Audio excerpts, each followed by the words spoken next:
Hello guys, welcome to our channel. இன்றைக்கி ரம்ஜான் ஸ்பெஷலான நோம்பு கஞ்சி தான் நம்ம வீட்டில் செஞ்சு ட்ரை பண்ண போகிறோம். வாங்க எப்படி செய்யலான்ட்டு வீடியோக்குள்ளே போயிடலாம். தேவையான பொருட்கள்: ஒரு டம்ளர் அளவுக்கு பச்சரிசி எடுத்து நல்லாவே ஊற வச்சு எடுத்து வச்சாச்சு.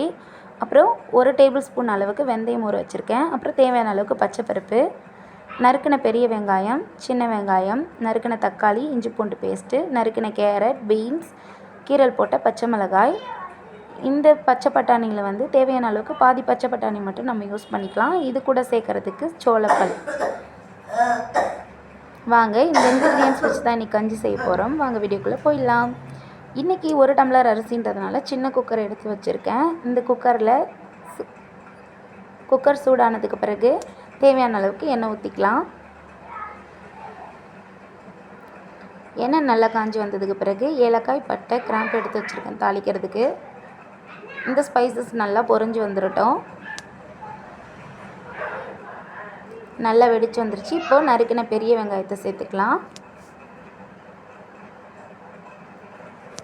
நறுக்கின பெரிய வெங்காயத்து கூடயே இப்போது நறுக்கின சின்ன வெங்காயத்தையும் சேர்த்துக்கலாம். அப்புறம் நறுக்கின தக்காளி பழம், ஒரு தக்காளி பழம் தான் டேஸ்ட்டுக்கு ஆட் பண்ணியிருக்கேன். அப்புறம் கீரல் போட்ட 2 சின்ன பச்சை மிளகாய் போட்டுட்டு நல்லா மிக்ஸ் பண்ணி விட்டுக்கோங்க. இது கொஞ்சம் நல்லா கலர் சேஞ்ச் ஆகி வரட்டும், அது வரைக்கும் நல்லா வதக்கி விட்டுக்கோங்க. இப்போ நல்லா வெங்காயம், தக்காளி, பச்சை மிளகாயெல்லாம் நல்லா வதங்கி வந்துருச்சு. இது கூட ஊற வச்ச வெந்தயம், அப்புறம் பச்சைப்பருப்பு இன்றைக்கி நிறையா இருக்குது. இதுக்குள்ளே தேவையான அளவுக்கு மட்டும் பச்சைப்பருப்பு ஆட் பண்ணிக்கலாம்.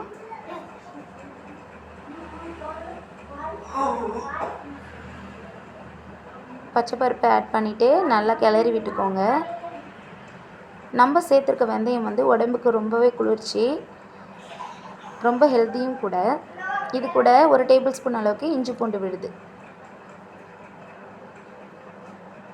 சேர்த்துட்டு அடிப்பிடிக்காத அளவுக்கு நல்லா கரண்டி வச்சு நல்லா கிளறி விட்டுக்கோங்க.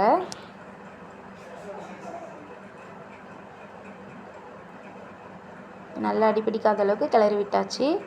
இப்போ இதில் நம்ம என்ன சேர்க்க போகிறோம்னு பார்த்திங்கன்னா மக்காச்சோள பல்ப்பையும் ஆட் பண்ணிக்கலாம். இது கூட நறுக்கின பீன்ஸையும் கேரட்டையும் நம்ம ஆட் பண்ணிக்கலாம். ஆட் பண்ணிவிட்டு நல்லா கிளறி விட்டுக்கோங்க. நெக்ஸ்ட்டு நான் காட்டின பச்சை பட்டாணி பாக்கெட்லேருந்து ஒரு பாதி பாக்கெட் அளவுக்கு பச்சை பட்டாணி எடுத்து வாஷ் பண்ணி இதில் கொட்டிக்கிட்டு நல்லா கிளறி விட்டுக்கலாம்.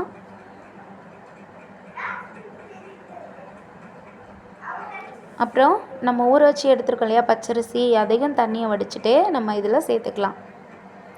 நம்ம இதில் சேர்த்துருக்க இன்க்ரீடியன்ட்ஸ் எல்லாமே ரொம்ப ஹெல்த்தியானது தான். ஸோ இந்த கஞ்சியை நீங்களும் வீட்டில் கண்டிப்பாக ட்ரை பண்ணி பார்க்கலாம். இப்போ கஞ்சிக்கு தேவையான அளவுக்கு தண்ணியும் சேர்த்துக்கலாம். கஞ்சிக்கு தேவையான அளவுக்கு தண்ணியை சேர்த்தாச்சு. நல்லா மிக்ஸ் பண்ணி விட்டுக்கோங்க. நல்லா கிளறி விட்டுட்டு அடிப்பிடிக்காத அளவுக்கு நல்லா கிளறி விட்டுக்கலாம்.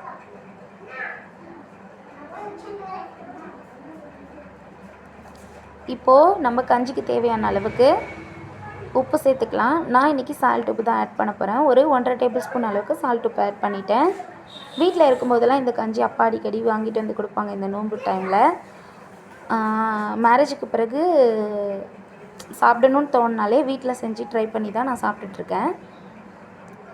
அப்புறம் லிட்டு போட்டு மூடிட்டு தம் வச்சிடலாம், விசில் போட்டுடலாம். ஒரு 30 மினிட்ஸ் கழித்து பார்த்திங்கன்னா கஞ்சி நல்லாவே ரெடி ஆகிடுச்சு. கஞ்சி குக்கர் ஃபுல்லாக இருந்ததுனால நான் பாத்திரம் ட்ரான்ஸ்ஃபர் பண்ணும்போது வீடியோ எடுக்க மறந்துட்டேன் காய்ஸ். நீங்கள் கஞ்சி ரெடி ஆனதுக்கு பிறகு இது கூட தேங்காய் பால் கொஞ்சம் ஆட் பண்ணிவிட்டு புதினா தூக்கி இறக்கிடுங்க. இன்றைக்கி எங்கள் வீட்டு குட்டீஸ் மட்டும் இல்லை, பெரியவங்க வரைக்கும் எல்லாருமே கஞ்சியை என்ஜாய் பண்ணி சாப்பிட்டாங்க. நீங்களும் இதே போல் ட்ரை பண்ணி பார்த்துட்டு எப்படி இருக்குன்னு கமெண்ட்டில் சொல்லுங்கள். மறக்காமல் சேனலை சப்ஸ்கிரைப் பண்ணுங்கள். பாய் காய்.